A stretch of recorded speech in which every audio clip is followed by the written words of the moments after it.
The first email my daughter ever sent to a billionaire CEO contained exactly 7 words. Is being a CEO hard sometimes? At the time, neither of us expected anyone to read it. My name is Noah Walker. I live in a small town called Maple Harbor, Washington, with my 9-year-old daughter, Piper. Most days were simple. I worked as the maintenance supervisor at Maple Harbor High School. Piper attended the elementary school 3 blocks away. I know. She folded her arms. You really need to have more faith in people. That should not have sounded wise coming from a 9-year-old. Yet somehow it did. What neither of us knew was that Amelia Kensington had almost deleted the email. She received thousands every week. Investor questions, executive reports, media requests, partnership proposals. Most messages never reached her personally. Piper's had slipped through by accident. At least that's what Amelia told herself. We're aware. She laughed. The sound felt familiar now, comfortable. By late afternoon, the festival was crowded. Music drifted through the waterfront. Children raced between booths. Boats decorated with colorful flags lined the harbor. The entire town seemed determined to enjoy itself. Amelia fit into the scene surprisingly well. More than well, she belonged.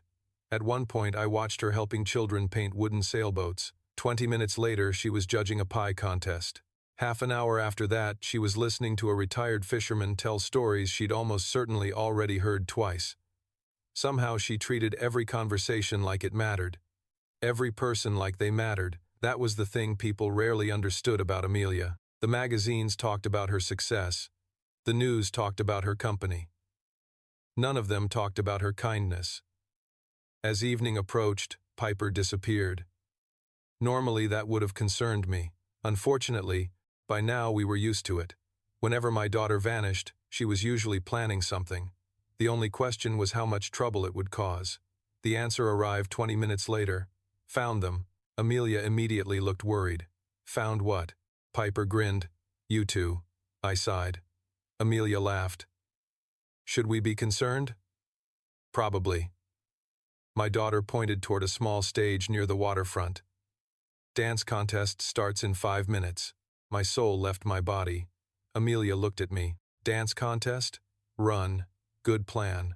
Unfortunately, Piper had already informed the organizers. The next thing I knew, Amelia and I were standing in front of several hundred people while a local band prepared to play. The crowd looked entirely too excited. I blame your daughter, Amelia whispered. That's reasonable. The music started. We both froze. The crowd laughed. Then Amelia surprised me. She extended her hand. Well, I stared at her. You're serious? Absolutely not. Another pause.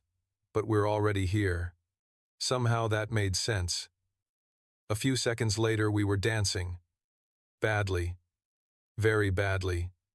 Yet neither of us cared. The crowd cheered. Piper celebrated like she'd won an Olympic event. For several minutes the rest of the world disappeared. There was only the music, the harbor lights, the laughter, the feeling that somehow everything had become easier when Amelia was around. Then the song ended. Applause followed. Amelia was laughing so hard she could barely stand. That was awful. Agreed. We're never doing that again. Definitely not. The scary part was that both of us knew we absolutely would. Later that evening, after most of the festival ended, the 3 of us sat near the marina watching the sunset reflect across the water. Piper was unusually quiet. That should have worried me more than it did. Finally she spoke. You should move here. Amelia nearly choked on her drink. Excuse me? Maple Harbor. Piper shrugged. You like it? Amelia laughed nervously. It's not that simple. Why? There was no good answer. Amelia looked toward the harbor. The boats, the lights, the people, everything she'd grown attached to without realizing it. Then she sighed softly. Because my life is somewhere else. The words sounded less convincing than she probably intended. Piper noticed immediately. So did I. A silence settled over the waterfront. Then Amelia's phone rang. The smile vanished from her face the moment she saw the screen. Work. Of course. She answered. The conversation lasted 15 minutes. 15 increasingly frustrating minutes. By the end, Her shoulders were tense. Her expression was exhausted. The version of Amelia that existed in Seattle had returned. When she finally hung up, nobody spoke for a moment. Then Piper quietly asked, "Bad call?" Amelia nodded. "A little." Another pause. "A lot."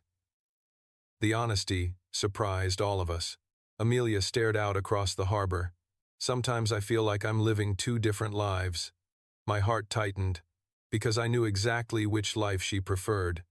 The question was whether she knew it too. The sun disappeared below the horizon. Harbor lights flickered on. The water glowed beneath the evening sky, and sitting there beside Amelia while Maple Harbor settled into another peaceful night, I couldn't shake the feeling that something was changing. Not suddenly, not dramatically, slowly, quietly. Like a tide moving beneath the surface, Amelia Kensington had come back for a festival. But looking at her now, I wasn't entirely sure she'd come back only for that. The truth was simpler.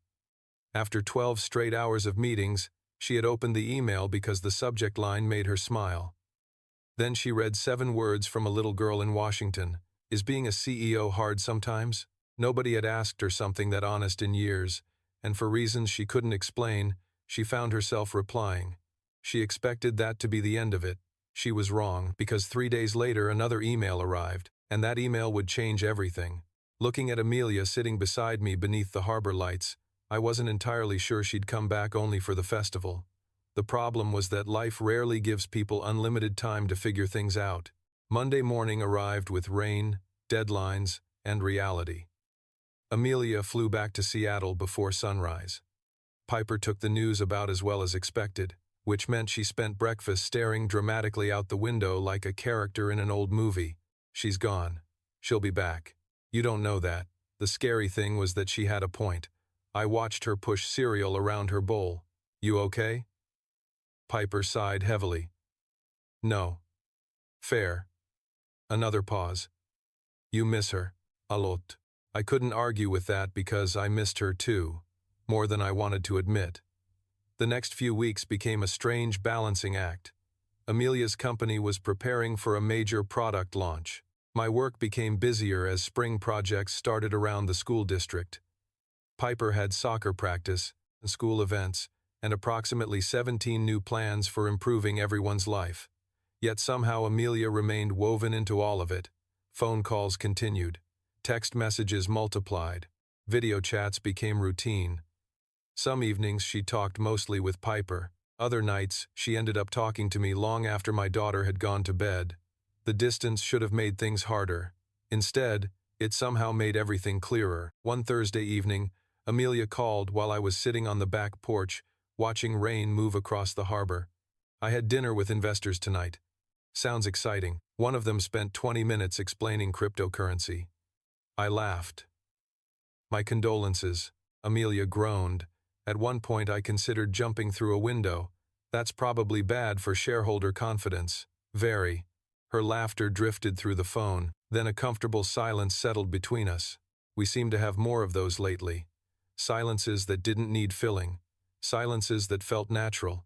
Dangerous silences. Finally Amelia spoke again. "I miss Maple Harbor." There it was. Direct. Honest. Real. My heart immediately forgot how to behave. The harbor misses you too. The harbor specifically. Very emotional harbor. Amelia laughed softly. Then her voice grew quieter. "I miss you guys." The words lingered between us. Neither of us rushed past them. Neither of us pretended they meant less than they did. Because they didn't. 2 days later, everything changed. Amelia called late Saturday afternoon. The moment I answered, I knew something was wrong. "Hey." Silence. Then a sigh. "Can I ask you something?" "Of course." Another pause followed. Longer this time.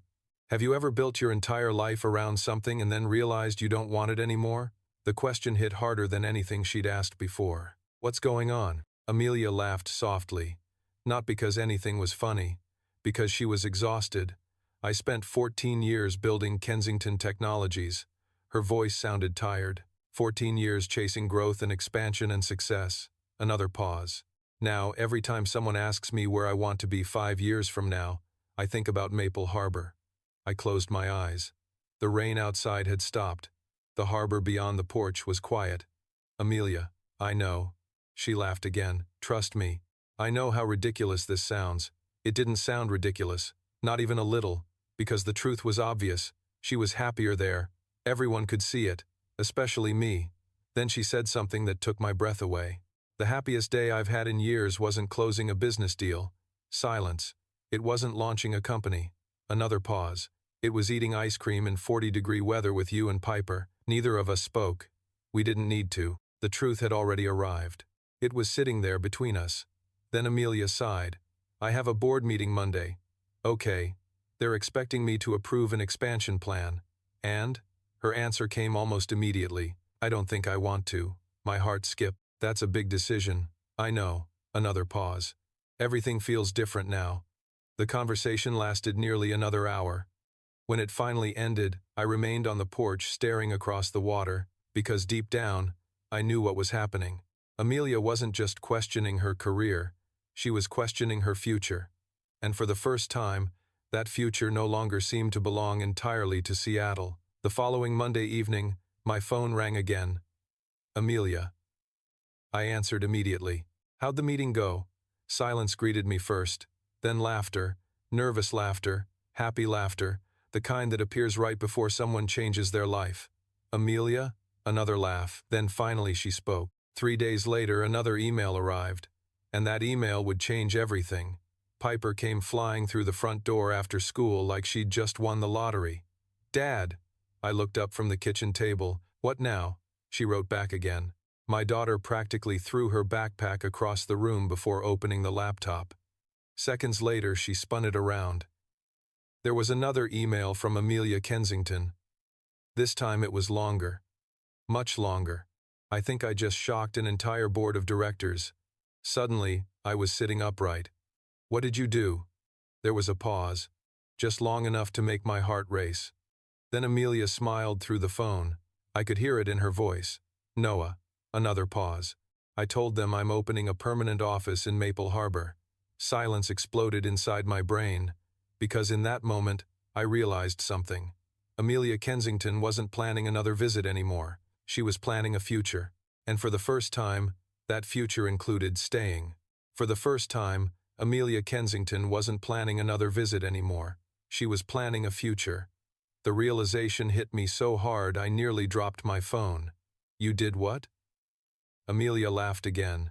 The nervous, excited kind of laugh people make when they've just jumped off a cliff and are still waiting to find out if they'll survive the landing. I opened a Maple Harbor office. Just like that? Not exactly. Another laugh.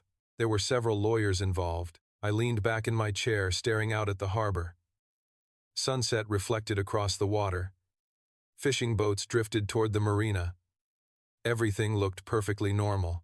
Meanwhile, one of the most successful CEOs in America had just informed her board of directors that she was expanding into a town most of them probably couldn't find on a map. How did they react? Amelia groaned dramatically. You know those disaster movies where everyone starts yelling? That bad? Worse. Despite herself, she sounded happy. Really happy. Happier than I'd heard her in months, maybe years. So what's next? A pause followed. Then her voice softened. Honestly, I don't know. The answer surprised me. Amelia Kensington always knew the plan, always knew the next step, yet this sounded different, vulnerable, human. That's okay. Is it? Yeah, I smiled. Sometimes not knowing is part of the adventure. The silence that followed felt warm somehow, comfortable. Then Amelia laughed softly. You've spent too much time around your daughter. That's fair. The following week turned Maple Harbor upside down. News traveled fast in small towns. News involving a billionaire CEO traveled even faster. By Wednesday, everyone knew. By Thursday, everyone had an opinion. The bakery owner thought it was wonderful. The harbor master thought it would help the local economy. Mrs. Henderson believed it was proof that she'd been right all along. Right about what? I asked. She looked offended. Everything. Unfortunately, that was her standard answer.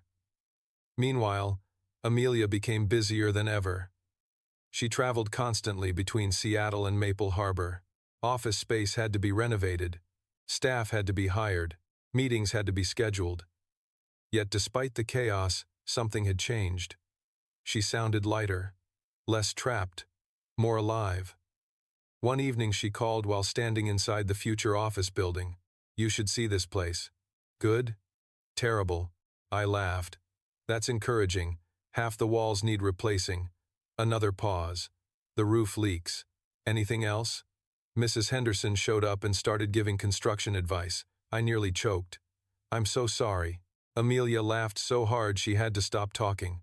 Somehow even that sounded happy. Then came the surprise.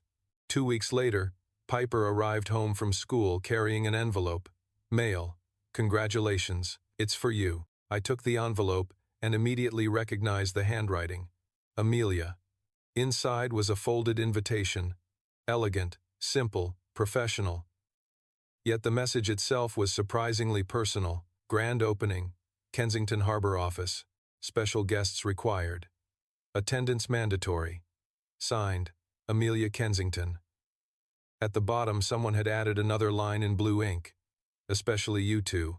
Piper immediately celebrated like we'd won the lottery. "We're special guests." Apparently. Mandatory guests. That part worried me slightly more. The grand opening took place the following Saturday. Half the town attended. Local officials, business leaders, reporters, residents. Everyone wanted to see what the excitement was about. The renovated office looked beautiful. Large windows overlooked the harbor. Sunlight reflected off the water. The entire building felt less like a corporate headquarters and more like part of the community, which, knowing Amelia, was probably intentional. Apparently, after answering Piper's first question, the CEO of a multi-billion-dollar technology company had received another message. "Dear Miss Kensington, thank you for answering. My teacher says good leaders help people. Do you like being responsible for so many people?" Piper. I stared at the screen. "You emailed her again?" Piper looked confused. That's how conversations work. The scary thing was that she wasn't wrong. Amelia's response was thoughtful, honest, personnel. The ceremony itself was brief. Speeches, applause, ribbon cutting, the usual things. Then Amelia stepped up to the microphone. The crowd quieted immediately. She looked confident. Professional. Every bit the CEO people expected. Yet when she smiled toward the audience, her eyes found Piper and me almost instantly. "A few months ago," she began, "I received an email." The crowd laughed softly. Amelia smiled. "At the time, I didn't realize it would change my life." My heart immediately forgot how to function. Again, she talked about opportunity, community, second chances, about finding value in unexpected places. Most people probably assumed she was talking about business. I knew better. Then she looked directly at Piper. "Sometimes the most important opportunities arrive disguised as simple invitations." Piper looked ready to explode from happiness. The crowd applauded. Amelia stepped away from the microphone. The ceremony ended. Reporters moved in. Photographs followed. Conversations filled the room. Yet through all the noise, I couldn't stop thinking about what she'd said. Because it wasn't really about business. Not entirely. Several hours later, after most guests had left, Amelia and I stood alone on the rooftop terrace overlooking the harbor. The sun was beginning to set. Boats drifted below. The town glowed warmly beneath the evening light. For a while neither of us spoke. Then Amelia smiled. "Remember Career Day?" "Hard to forget." "Good." Another pause. "Because I don't think I've been the same person since." The honesty in her voice made my chest tighten. Amelia looked out across the water. "I spent years building a company." She laughed softly. "Then one little girl sent an email." I smiled. "Dangerous child." "Very." Another comfortable silence settled between us. Then Amelia turned toward me. For a moment neither of us looked away. The harbor, the town, the sunset, everything seemed to disappear. There was only her smile. Only that look. Only the understanding that had been growing between us for months. Then a familiar voice echoed from below. "About time." We both groaned simultaneously. Amelia started laughing. I covered my face. Somewhere beneath us, Piper was celebrating something she clearly believed had taken far too long. And watching Amelia laugh beneath the golden light of sunset, I realized something that suddenly felt impossible to ignore. The office wasn't the biggest thing she'd brought to Maple Harbor. She had brought her heart too. The only question left was whether she was finally ready to leave it there. The only question left was whether Amelia Kensington was finally ready to leave her heart in Maple Harbor. The answer arrived sooner than any of us expected. Spring slowly turned into early summer. The harbor grew busier. Boats filled the marina. Tourists returned. The new Kensington Harbor office became a success almost immediately. Local jobs were created. Small businesses benefited. The town loved it. More importantly, Amelia loved it. She spent more and more time in Maple Harbor. At first it was a few days each week, then entire weeks. Then suddenly she seemed to be everywhere. At school events, community fundraisers, harbor festivals, soccer games. Mrs. Henderson even started referring to her as a local, which was apparently the highest honor Maple Harbor could bestow. Through all of it, one thing became increasingly obvious. Amelia wasn't just building an office anymore. She was building a life. The only people who seemed frustrated by how long this realization was taking were Piper and the entire town. One Saturday afternoon, I walked into the bakery and found 3 separate people trying to give me relationship advice. She's clearly in love with you. Thank you, Harold. You're wasting time. Thank you, Susan. For the love of God, do something. Thank you, Mrs. Henderson. The 72-year-old woman looked personally offended. I've waited months. Unfortunately, she wasn't alone. By this point, Maple Harbor had become emotionally invested in the situation. The harbor master was invested. The bookstore owner was invested. Even the mailman seemed invested. It was becoming a public concern. Then came the summer harbor celebration, the biggest event of the year. Fireworks, live music, food stalls, boats decorated with lights, thousands of people gathering along the waterfront. If Christmas was Maple Harbor's heart, summer harbor celebration was its soul. She talked about leadership, responsibility, the pressure of making decisions that affected thousands of employees. She admitted some days felt overwhelming. She admitted some days she wasn't sure she had all the answers. Most surprising of all, she sounded human. Not like a celebrity executive, not like someone from television, just a person answering questions from a curious little girl. Wow, I admitted. Piper folded her arms proudly. I know. That evening, the entire town crowded the marina. Music drifted across the water. Children ran between booths. Families filled every available space. The atmosphere felt electric. Amelia stood beside me near the waterfront, watching the sunset paint the harbor gold. She looked beautiful, more relaxed than I'd ever seen her, more at peace. You know, she said softly, 6 months ago, I would have been attending a corporate gala tonight. Sounds exciting. Amelia laughed. Not even a little. Another pause followed. She looked across the harbor toward the office building, toward the town, toward the people she'd come to love. I used to think success meant constantly moving forward. Her voice softened. Now I think maybe it means finding somewhere you want to stay. My heart immediately began causing problems. Then she smiled at me. The smile I'd come to know so well. Warm. Honest. Home. Before I could answer, fireworks exploded above the harbor. The crowd cheered. Colors reflected across the water. Music swelled through the evening air. Then a small voice appeared beside us. Good. We both looked down. Piper stood there with her arms crossed. Amelia laughed. Good what? Good that you're staying. Amelia smiled. I think so too. Piper nodded. Because I already told everyone. My soul left my body. Everyone? Pretty much. The scary thing was that I completely believed her. A few minutes later, the mayor stepped onto the stage overlooking the marina. The crowd gradually quieted. Amelia looked curious. I looked confused. Piper looked entirely too excited. None of that was reassuring. Tonight, the mayor announced, before the fireworks continue, we'd like to recognize 2 people who have become very important members of our community. Oh no. The crowd immediately started cheering. Amelia looked at me. What is happening? I have absolutely no idea. That turned out to be a lie. Because the moment Mrs. Henderson appeared beside the stage smiling like a supervillain, I knew exactly what was happening. No. Piper grinned. Yes. The crowd continued cheering. The mayor smiled. Sometimes communities grow because people choose to invest in them. He looked toward Amelia. And sometimes communities grow because people choose each other. The cheering doubled. Amelia covered her face while laughing. My heart attempted to escape my chest. Then Piper gently pushed me forward.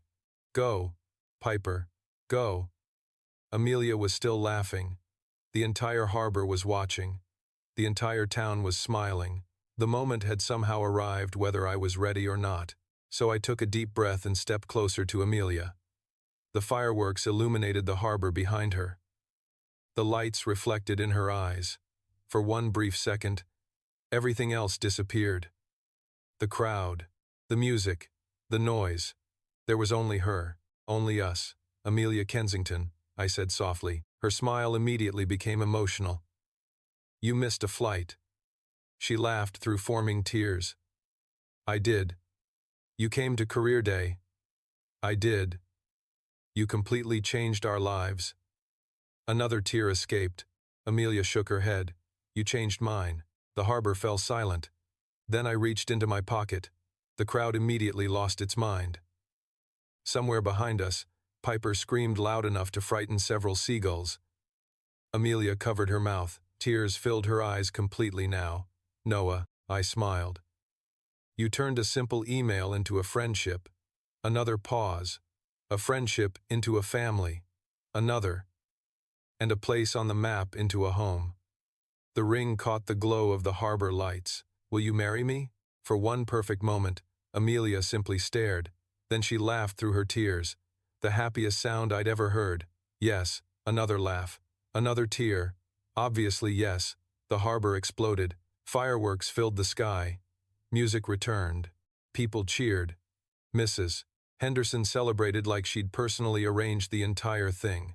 Which, honestly, she probably had. Piper launched herself at both of us before I could even stand up. Amelia wrapped her arms around us and held on tightly while the crowd continued cheering around us. And standing there beneath the summer fireworks with the woman I loved and the daughter who had started everything with a single email, I finally understood something important. Life doesn't always change because of grand plans. Sometimes it changes because a little girl asks a simple question. And sometimes the best future arrives disguised as an invitation that almost nobody believed would be accepted. The end. What neither of us knew was that Amelia Kensington had spent nearly 20 minutes writing that response. 20 minutes she absolutely didn't have.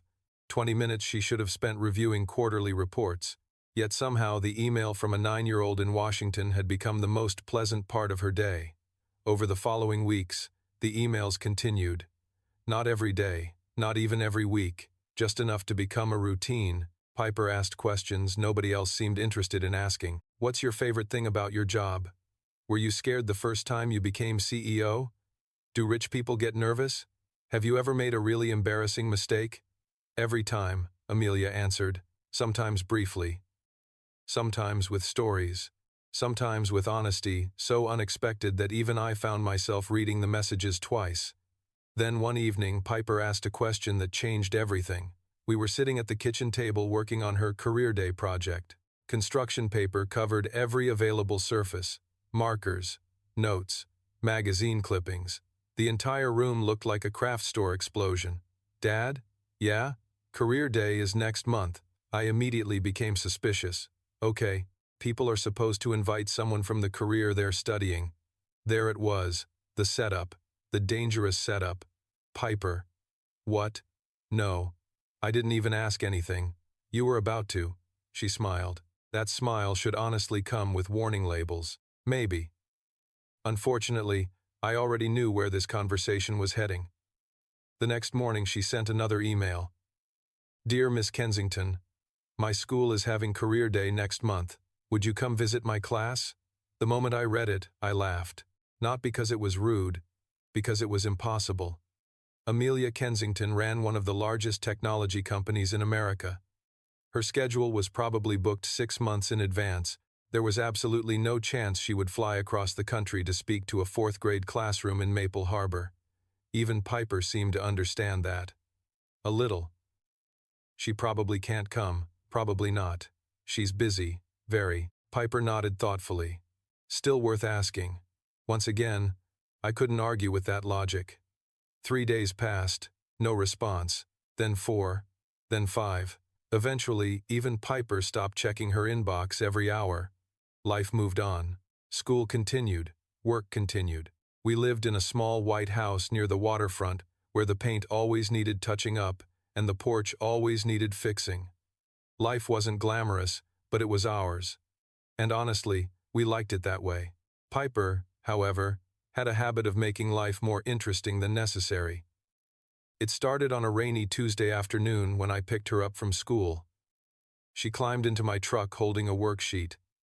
"Dad," I immediately recognized the tone. "What? Do CEOs get lonely?" The Career Day project slowly came together. By the second week, we'd both accepted the obvious.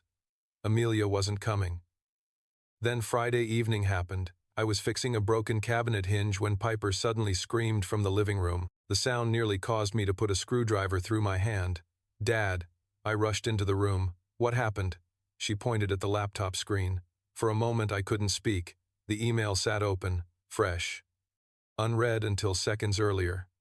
"Dear Piper, thank you for the invitation. Normally I would not be able to attend. However, your emails have become one of my favorite parts of the week. If your teacher and school approve, I would be honored to visit your class for Career Day. Amelia Kensington." Silence filled the room, complete silence. Piper stared at the screen. I stared at the screen. Then we both read it again, and again. Finally, my daughter looked at me. She said yes, apparently. The real CEO, apparently. Piper blinked twice. Then, 3 times. Then she exploded, running circles around the living room, screaming, laughing, celebrating like she'd just negotiated an international peace treaty. Meanwhile, I stood frozen beside the couch, because unlike Piper, I immediately realized what would happen next. Nobody was going to believe us. Not the teacher, not the principal, not the parents, not the students, nobody. And somehow, I had a feeling that was going to make Career Day even more interesting. Somehow, I had a feeling that was going to make Career Day even more interesting. The problem was that nobody believed us. Not even a little. The following Monday morning, Piper marched into school carrying a printed copy of Amelia Kensington's email like it was a signed declaration from the president. By 3 o'clock that afternoon, I was sitting across from her teacher, Mrs. Collins, who was trying very hard to remain polite. "Mr. Walker," she said carefully, "I think Piper may have misunderstood something." Piper immediately sat forward. I did not. Mrs. Collins smiled patiently.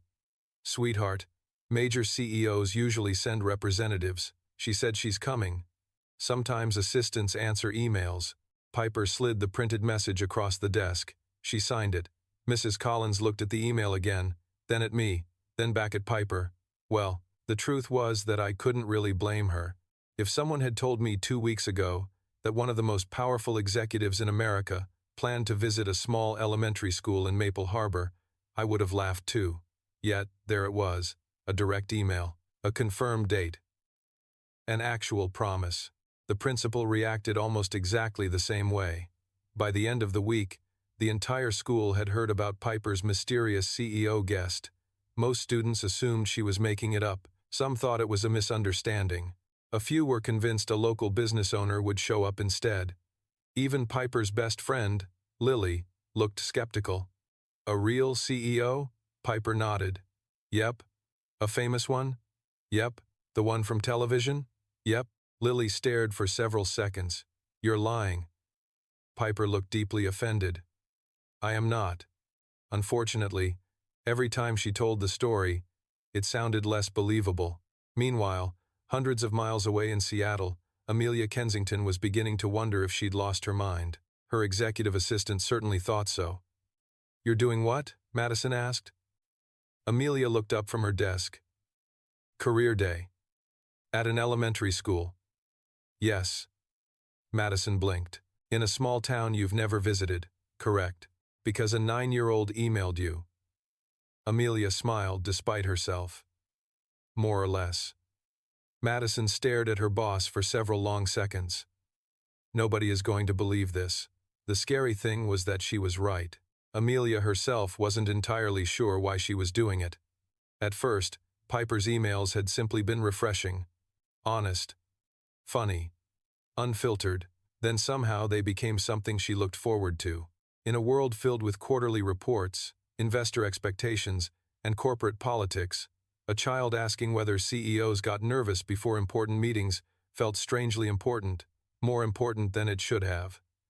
Then, one evening, while reviewing old emails, Amelia found herself rereading a message Piper had sent several weeks earlier. Dear Miss Kensington, if being a CEO is hard sometimes, I hope you have good friends. My dad says everything is easier when people aren't alone. Amelia read the message twice, then a third time. She wasn't entirely sure why it affected her so much. Maybe because nobody had said something that simple to her in years. That wasn't the question I expected. Probably. Even rich ones? Money doesn't fix everything. Piper stared out the window thoughtfully while rain tapped against the glass. That seems unfair. Life usually is. She nodded as if filing that information away for future use. Then she asked another question. What do CEOs actually do all day? Meetings. That sounds terrible. It probably is. Piper laughed. Then the conversation ended. Or at least I thought it did. Maybe because she realized she couldn't remember the last time someone worried about whether she was lonely. Whatever the reason, she'd said yes. And now there was no backing out. Back in Maple Harbor, career day was only a week away. Excitement spread through the school. Firefighters confirmed attendance. A local veterinarian agreed to visit. The police department sent an officer. Everything was proceeding normally, except for Piper's guest. Every morning another student asked if the CEO was really coming. Every afternoon another parent politely questioned the story. Eventually even I started wondering if something might happen. A scheduling conflict, a canceled trip, an emergency meeting. Amelia Kensington lived in a world where plans changed constantly. Then, 3 days before career day, Piper received another email. Hello, Piper. My flight is booked and my presentation is ready. I look forward to meeting your class on Thursday. Amelia Kensington. That was the moment everything became real. Piper printed the email and brought it to school. Mrs. Collins read it twice. The principal read it 3 times. Suddenly nobody was laughing anymore. The school district became involved. Then local newspapers somehow heard about it. By Wednesday afternoon, everyone in town knew. Career Day had officially become an event. The night before the visit, Piper could barely sleep. She spent 2 hours choosing an outfit, another hour rehearsing introductions. Then she came downstairs at 10:30 carrying a notebook. Dad. What? What if she doesn't like me in person? The question caught me completely off guard. For weeks, she'd been fearless. Now, suddenly, she looked nervous. Very nervous. I set down my book. Piper. Yeah? She booked a flight across the country to meet you. My daughter considered that. That's true. I think you're going to be fine. She smiled a little. Not much, but enough. Eventually she went upstairs. The house grew quiet. Yet long after midnight, I remained awake thinking about tomorrow. About Amelia Kensington. About the strange friendship that had started with a simple email. About how one small act of kindness had somehow connected 2 completely different worlds. Then my phone buzzed. An email notification. Amelia. The message was brief. Looking forward to tomorrow. I stared at the screen for a moment before smiling, because for the first time, I realized something surprising. Career Day wasn't just important to Piper anymore. Somehow, without either of us noticing, it had become important to Amelia too. Somehow, without either of us noticing, Career Day had become important to Amelia Kensington too. Thursday morning arrived cold and clear. The kind of crisp Washington morning where the sky looked freshly painted. Unfortunately, none of that mattered to Piper. She'd been awake since 5:30. By 6 o'clock she'd changed outfits twice. By 7 she'd checked her email 4 times. By 7:30 she was standing at the front window watching the street like a security guard protecting national secrets. She's coming. Probably. Definitely. Hopefully. Piper turned toward me. Dad. What? You're nervous too. The terrifying thing was that she was right. Not because I doubted Amelia, because I knew exactly what would happen if something went wrong. An emergency meeting, a canceled flight, a last-minute crisis. CEOs lived in a world where plans changed constantly. 8:30 arrived, then 9. Career day officially began. The elementary school gymnasium transformed into a miniature career fair. Folding tables lined the walls. Firefighters displayed equipment. Police officers answered questions. A veterinarian brought a golden retriever that immediately became more popular than every other presenter combined. Students filled the room. Teachers rushed between activities. Parents gathered near the back. Excitement buzzed through the building. Yet one question dominated every conversation. Was the CEO actually coming? Piper sat in the front row clutching her notebook. Every few minutes she checked the entrance. Every few minutes disappointment flickered across her face. 9:30. No CEO. 9:45. Still nothing. Around the room, skepticism returned. A few students started whispering. Some parents exchanged knowing looks. Mrs. What I didn't know was that her teacher had assigned a project called Careers Around America. Every student had to choose a profession, research it, and present their findings to the class. Most kids picked firefighters, veterinarians, teachers, or astronauts. Piper chose CEO. Specifically, Amelia Kensington, CEO of Kensington Technologies. Why? Because according to Piper, Amelia looked lonely in magazine photographs. I wish I were joking. Collins glanced toward me sympathetically. I hated that look, because part of me was beginning to worry too. 10 o'clock arrived. Career day presentations began. The firefighter spoke first, then the veterinarian, then a local engineer. Piper tried to pay attention. She really did, but every time the gym door opened, her head snapped around instantly. Nothing. 10:15. Nothing. 10:20. Nothing. The principal quietly approached me. Any updates? I checked my phone. No messages. No emails. Nothing. My stomach tightened. Across the gym, Piper still sat watching the entrance, hopeful, determined. Then Mrs. Collins stepped onto the stage. Before we continue, her voice echoed through the gymnasium. It appears one of our scheduled guests has been delayed. The whispers started immediately. Piper lowered her eyes. Just slightly. But I saw it. The disappointment. The embarrassment. Every child knows what it feels like when people stop believing you. My chest tightened. Mrs. Collins continued speaking. So while we wait, then the gymnasium doors opened. The entire room turned toward the sound. At first, nobody moved. Nobody spoke. A black-suited security professional entered first. Then another. Confusion spread through the crowd. Teachers exchanged looks. Parents stood taller. Students craned their necks. Then Amelia Kensington stepped through the doorway. The room went completely silent. She wore a tailored navy coat over a simple cream blouse. Her dark hair rested neatly over her shoulders. One hand carried a leather portfolio. The other held a pink piece of folded construction paper, Piper's invitation. For a moment, nobody reacted. The scene felt too surreal, too impossible. Then someone gasped. Another parent whispered her name. A teacher nearly dropped a clipboard. Amelia smiled warmly as she looked across the gym. Her eyes immediately found Piper. I hope I'm not too late. The silence shattered instantly. Students erupted into excited chatter. Parents stared. Teachers froze. The principal looked like he was having a mild medical emergency. Meanwhile, Piper launched herself out of her chair and sprinted across the gym floor. You came. Amelia laughed as the little girl wrapped her arms around her. I told you I would. The gymnasium watched in complete disbelief, because suddenly the impossible thing wasn't impossible anymore. The CEO had actually shown up. Amelia gently held up the pink invitation. I couldn't ignore this. Piper looked ready to explode from happiness. Mrs. Collins stood frozen near the stage. Miss Kensington, Amelia smiled. Please. Amelia is fine. Several teachers looked seconds away from fainting. The principal hurried forward to welcome her while photographers from the local newspaper appeared seemingly out of nowhere. The gym transformed into chaos, yet through all of it, Amelia's attention kept returning to Piper. Then, unexpectedly, her eyes shifted toward me. For a brief moment, the noise seemed to disappear. We hadn't met before. Not really. Only through stories and emails and the strange connection she'd built with my daughter. Yet somehow it felt like we already knew each other. Amelia smiled. Small, genuine, warm. I found myself smiling back before I could stop it. Then Piper grabbed her hand and proudly announced to the entire gymnasium, "This is my CEO." The crowd laughed. Amelia laughed too.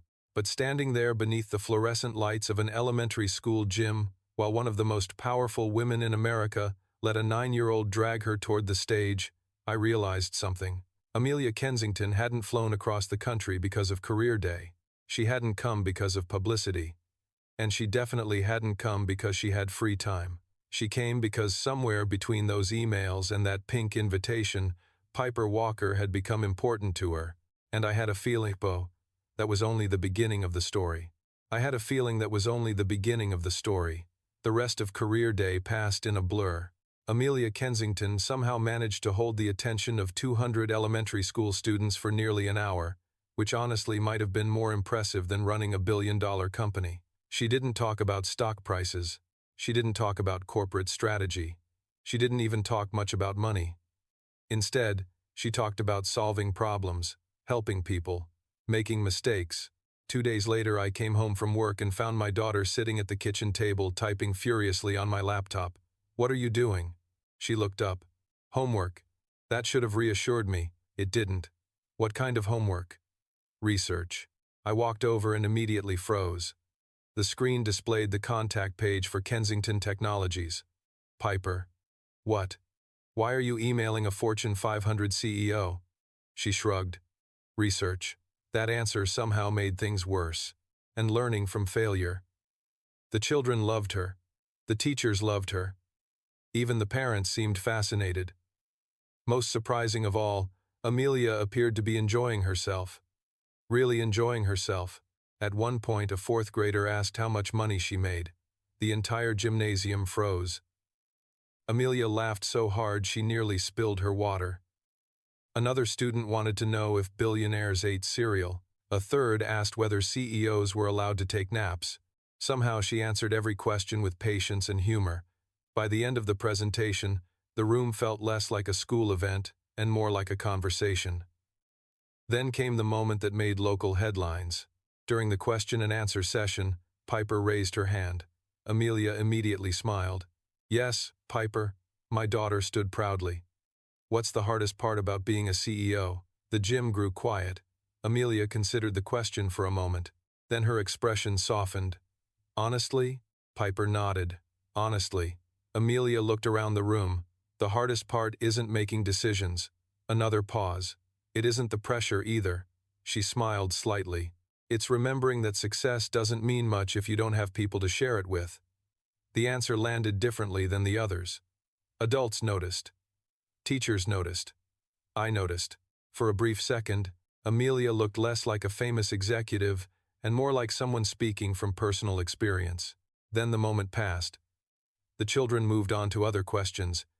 Yet I couldn't stop thinking about what she'd said. Neither could she. After the event ended, students surrounded Amelia asking for photographs and autographs. Teachers thanked her repeatedly. The principal looked like he'd just hosted a visiting head of state.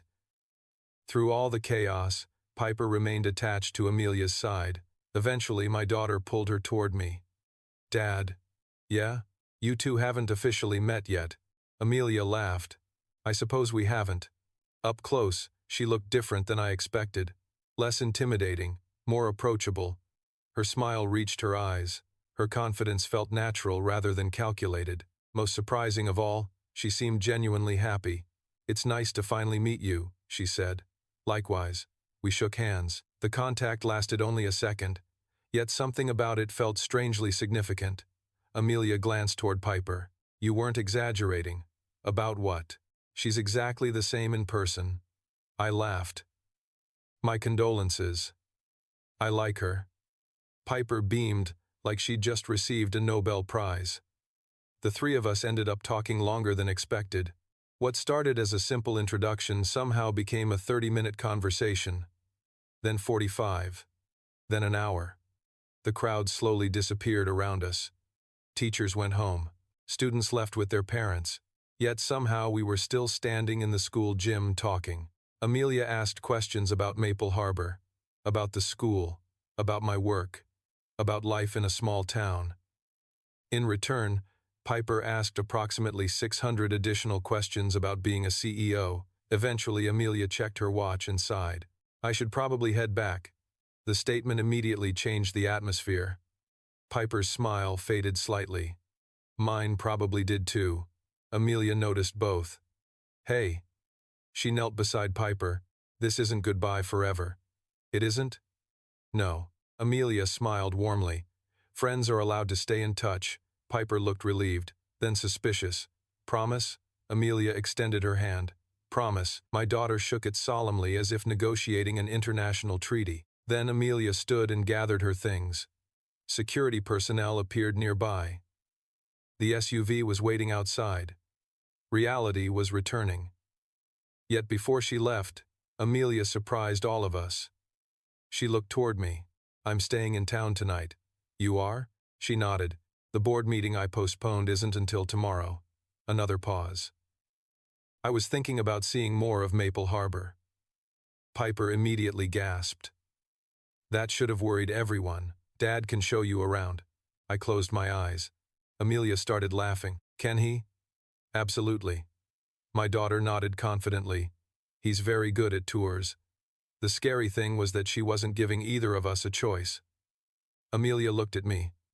I looked at Amelia, then she smiled. Small, curious, genuine. Only if it's not a problem. The answer should have been simple. It should have been easy. Yet standing there in the nearly empty school gym, while sunlight streamed through the windows, and my daughter watched us with entirely too much interest, I realized something unexpected. For the first time all day, the idea of Amelia Kensington leaving Maple Harbor bothered me more than it should have. No, I heard myself say. It's not a problem. Amelia smiled. And somehow, I leaned closer and read the message she'd written. Hello, Miss Kensington. My name is Piper Walker. I'm 9 years old. Is being a CEO hard sometimes? That was it. No elaborate explanation, no formal introduction. Just a direct question. Very, Piper. You can't just email famous people. Why not?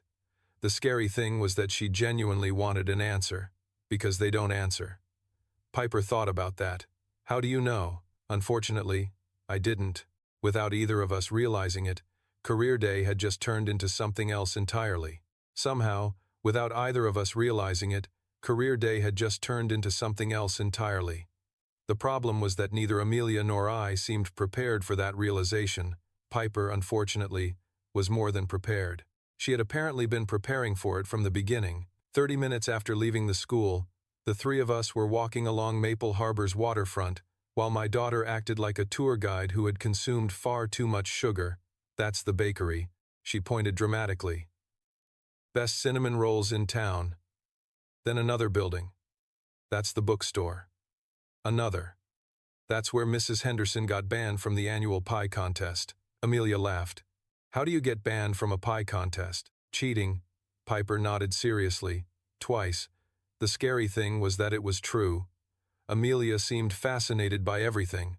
The harbor, the shops, the fishing boats, the people who stopped every few minutes to greet one another. More than once I caught her simply standing still and watching, taking everything in. You don't have places like this in Seattle? I asked. Amelia smiled softly. Not really. Another pause. At least not where people know each other's names. We continued walking. Everywhere we went, people recognized Piper. Some recognized me. By the end of the afternoon, half the town had somehow learned that the famous CEO from Career Day was visiting. Small towns spread information faster than social media. At one point, Mrs. Henderson emerged from a coffee shop, spotted Amelia, and marched directly toward us. My soul immediately left my body. So you're the CEO? Amelia looked amused. I suppose I am. Mrs. Henderson studied her carefully. You seem normal. Thank you? Don't thank me yet. She turned toward me. And you? I sighed. What now? Nothing. Her smile widened. I'm just observing. That statement was significantly more threatening than it sounded. After she finally left, Amelia was laughing so hard she had to stop walking. Is she always like that? Worse. I like her. Everyone does. The afternoon slowly slipped into evening. The harbor lights flickered on. Boats rocked gently against their docks. The air grew colder. Yet none of us seemed eager to end the day. Eventually, Piper convinced us to stop at the bakery, then the bookstore, then a small ice cream shop despite the fact that it was 43 degrees outside. Apparently weather didn't matter when ice cream was involved. By sunset, we found ourselves sitting on a wooden bench overlooking the water. Piper was busy feeding pieces of a cookie to a very spoiled harbor seagull despite multiple warnings from both of us. Amelia watched the scene with a smile. She's incredible. She's exhausting. Both can be true, I laughed. Fair. For a moment, neither of us spoke. The ocean reflected shades of orange and gold beneath the setting sun. The harbor looked peaceful, almost unreal. Amelia stared across the water. You know what's strange? What? She hesitated. I spend most of my life surrounded by people. Another pause. Yet I've never felt less alone than I do here. The honesty caught me off guard. Amelia seemed surprised she'd said it aloud. Then she laughed softly. That probably sounded ridiculous. Not really, because somehow I understood exactly what she meant. A comfortable silence settled between us. The kind that doesn't feel awkward. The kind people usually earn after knowing each other much longer than a single day. Then Piper suddenly appeared between us carrying 2 cups of hot chocolate. Neither of us saw her coming. Emergency cocoa. Amelia blinked. Emergency cocoa? It's very important. Piper handed each of us a cup. You both looked emotional. Amelia immediately started laughing again. The sound had become one of my favorite things about the day. The scary part was how natural it felt. As darkness settled across Maple Harbor, Amelia's phone rang. The smile disappeared from her face the moment she saw the screen. Work? I asked. She nodded, then answered. The conversation lasted nearly 20 minutes. Long enough that she walked away from the bench. Long enough that the tension returned to her shoulders. She clicked send before I could continue the discussion. Then she smiled proudly. Done. You emailed a billionaire. Yep. For a school project. Yep. And asked if she's lonely. I didn't ask that one yet. I stared at her. Piper smiled. Sometimes being a parent felt less like raising a child and more like surviving one. The next morning I forgot all about it. Life was busy. Boilers broke. Light fixtures failed. Long enough that the version of Amelia we'd spent the day with slowly disappeared behind the CEO again. When she finally returned, the difference was obvious. Piper noticed immediately. Bad call? Amelia sighed. A little. Work? Another nod. My daughter frowned. Work sounds annoying. Amelia laughed softly. Sometimes it is. Then she looked out across the harbor one more time. Toward the lights, the boats, the town, the people. Something complicated crossed her face. Something thoughtful, almost sad. I should probably head back to the hotel. None of us wanted to hear that, especially Piper. Yet reality had a way of showing up eventually. We walked her back through town. The conversation was lighter now, easier. But beneath it all lingered an uncomfortable truth. Tomorrow she'd fly home. Tomorrow she'd return to her world. The thought bothered me more than it should have. When we finally reached the hotel entrance, Piper hugged Amelia without hesitation. Amelia hugged her back just as tightly. Thank you for coming today. Thank you for inviting me. Piper smiled. You should come back. Amelia looked surprised. Then she smiled too. Maybe I will. For some reason, the answer felt important. Then her eyes met mine. Just for a second. Long enough to make my pulse behave strangely. Long enough to make me wonder if she felt it too. Good night, Noah. Good night, Amelia. She disappeared inside the hotel a moment later. Yet even after she was gone, I found myself standing there looking at the door, because somehow, in the span of a single career day, Amelia Kensington had become a lot harder to say goodbye to than she should have been. Somehow, in the span of a single career day, Amelia Kensington had become a lot harder to say goodbye to than she should have been. The problem was that the next morning arrived anyway. Reality always did. I dropped Piper off at school expecting life to return to normal. Instead, my daughter climbed out of the truck, stopped halfway to the entrance, then turned around dramatically. Dad. What? You should call her. I nearly drove into a mailbox. What? Piper rolled her eyes. Amelia, I'm aware of who you mean. Good. She nodded. Call her. Then she walked into school, like she'd just delivered life-changing wisdom. The scary thing was that this wasn't even unusual behavior anymore. I spent the rest of the morning at work trying very hard not to think about Amelia. Unfortunately, Maple Harbor Elementary had other plans. Every teacher wanted to talk about Career Day. Every parent wanted to talk about Career Day. By lunchtime, 3 different people had shown me photographs from the event. In every single one, Amelia looked happier than she had any right to. Around 2 o'clock, Mrs. Collins stopped by my office. Your daughter started a crisis. I sighed. What happened? Half the 4th grade now wants to email famous people. I laughed despite myself. Sorry.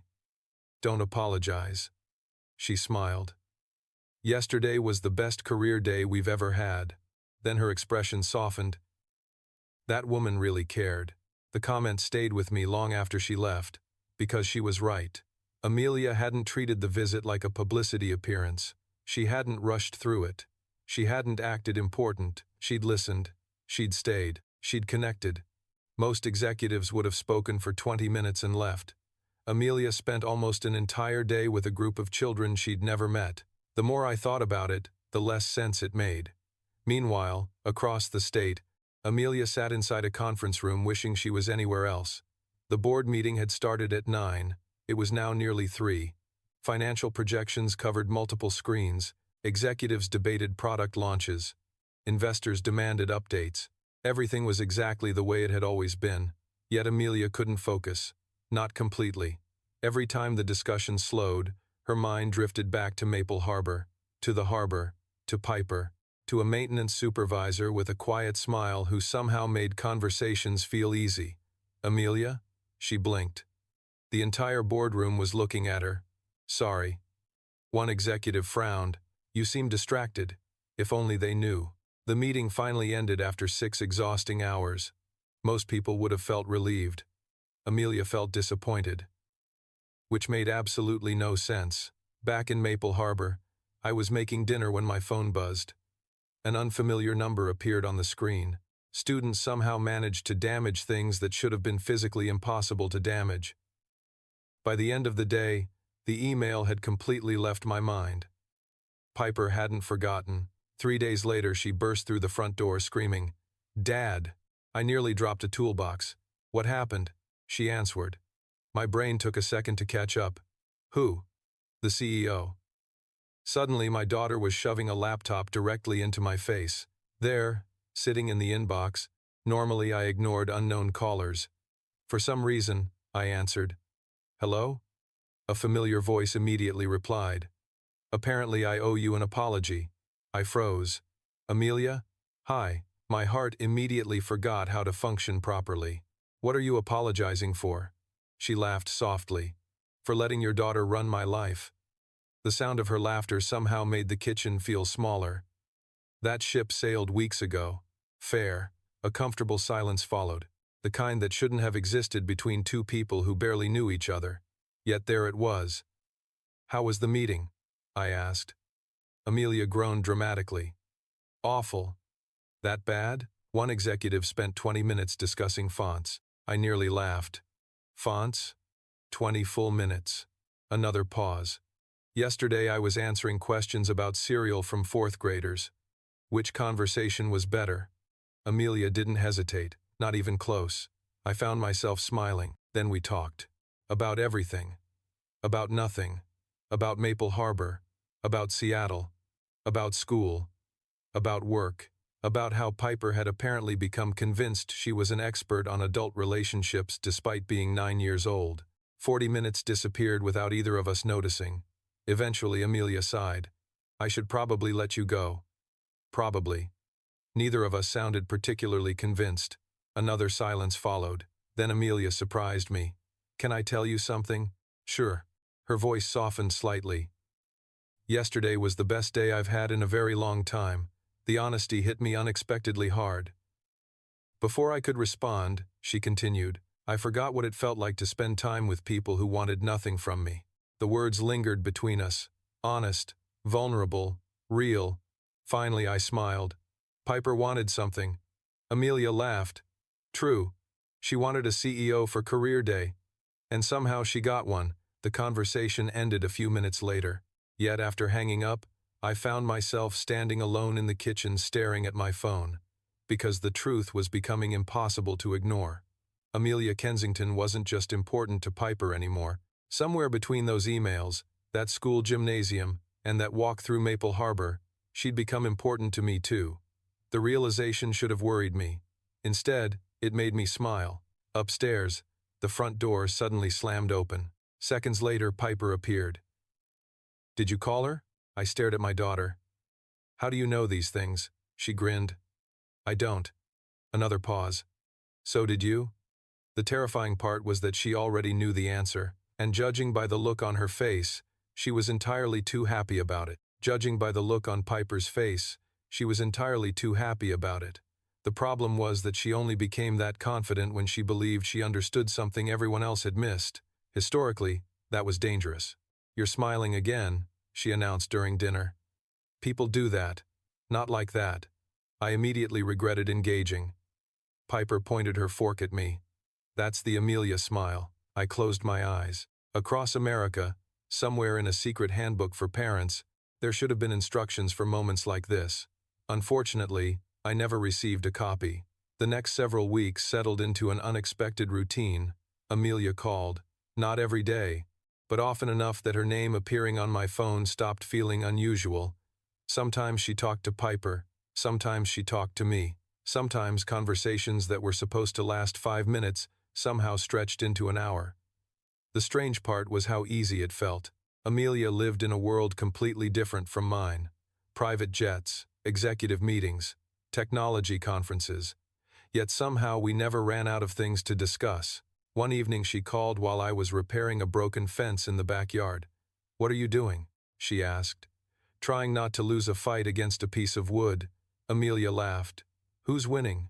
Currently the fence. Another laugh. The sound made me smile before I realized it. You know, she said, most people don't answer business calls while repairing things. Most people don't call maintenance supervisors from boardrooms. Fair point. The conversations became part of life. So much so that when several days passed without hearing from her, the absence felt noticeable. Then one rainy Thursday evening my phone finally rang. Amelia sounded exhausted, more exhausted than usual. Long day? I asked. Silence answered first, then a sigh. Very. Something immediately felt wrong. Was a reply from Amelia Kensington herself. Not an assistant, not a public relations employee. Amelia Kensington. The email was short. Hello, Piper. Yes, being a CEO is hard sometimes. Some days it's exciting. Some days it's exhausting. Most days it's both. That's a very good question. Good luck with your project. Amelia Kensington. For several seconds I simply stared at the screen. Piper looked triumphant. See, you got a response. I know. From one of the most powerful women in America. What happened? Amelia hesitated. Do you ever feel like you're living someone else's life? The question caught me completely off guard. Rain tapped softly against the windows while I considered my answer. Sometimes. Another pause. Why? Her laugh sounded tired this time. Not amused. Just tired. Because I spent the entire day sitting in meetings discussing things I don't care about. That sounds dramatic coming from a CEO. I know. Another sigh. The worst part is that I used to care. The honesty surprised me. Amelia rarely talked about herself. Not like this. What changed? She didn't answer immediately. When she finally did, her voice was softer. Maple Harbor. The words landed harder than they should have. Neither of us spoke for several seconds. Then Amelia laughed quietly. That probably sounds ridiculous. Not really. Because somehow I understood. The town had changed her. The people had changed her. Piper definitely changed her. Maybe all of it together. Amelia continued. I spent years thinking happiness would come after the next promotion, the next success, the next achievement. Another pause. Then your daughter invited me to career day. My heart did something profoundly unhelpful. That sounds like a dangerous life lesson. It is. Amelia laughed. Now I keep comparing everything to that day. The conversation stayed with me long after we hung up. So did the expression on Piper's face when I accidentally mentioned Amelia might be stressed. Then she should come visit. My daughter said it like she'd solved global economics. It's not that simple. Why? Because she runs a company. Piper looked unconvinced. Companies existed before phones. Somehow that was her argument. 2 weeks later, Maple Harbor held its annual Spring Harbor Festival. Every local business participated. Food stalls lined the waterfront. Musicians performed near the marina. Families crowded the streets. It was one of the town's biggest events. Around noon, I was helping set up tables when my phone buzzed. Amelia. I answered immediately. Hey. Hey. Her voice sounded different. Excited. Nervous. Happy. What are you doing? Festival. The harbor thing? That's the one. A pause followed. Then another. Interesting. My instincts immediately activated. Why? Amelia laughed softly. No reason. The answer guaranteed there was absolutely a reason. 20 minutes later, a black SUV pulled into the harbor parking lot. My heart recognized it before my brain did. The vehicle stopped, the driver's door opened, and Amelia Kensington stepped out wearing jeans, a navy sweater, sunglasses, and the biggest smile I'd seen since career day. For several seconds, I simply stared. Amelia looked equally amused. You didn't tell me you were coming. I wanted it to be a surprise. Before I could answer, a familiar voice screamed across the waterfront. Amelia. Piper came charging through the crowd at full speed. Amelia barely had time to react before a 9-year-old launched herself directly into her arms. People turned. Conversations stopped. Half the harbor immediately started watching. Amelia laughed while hugging Piper tightly. Then her eyes met mine over my daughter's shoulder. The smile she gave me wasn't polite. It wasn't casual. It wasn't friendly. It was the smile of someone who had driven 3 hours because she missed people she wasn't ready to admit she missed. And standing there in the middle of the Spring Harbor Festival, while music drifted across the waterfront and my daughter celebrated like Christmas had arrived early, I realized something dangerous. Amelia Kensington wasn't visiting Maple Harbor anymore. She was coming home to it. I realized something dangerous. Amelia Kensington wasn't visiting Maple Harbor anymore. She was coming home to it. The thought stayed with me for the rest of the festival. The problem was that everyone else seemed to realize it too. Small towns notice things. They notice who arrives. They notice who leaves. Most importantly, they notice who smiles differently around certain people. Amelia spent the afternoon walking through the harbor with Piper attached to her side like a highly enthusiastic bodyguard. Everywhere they went, someone stopped to say hello. The bakery owner handed her free pastries. The bookstore owner gave her a local history book. Even the mayor somehow appeared and welcomed her back as though she'd always lived there. Amelia looked amused by all of it. "Does this happen every time?" she asked me quietly. "Pretty much. Your town is terrifying.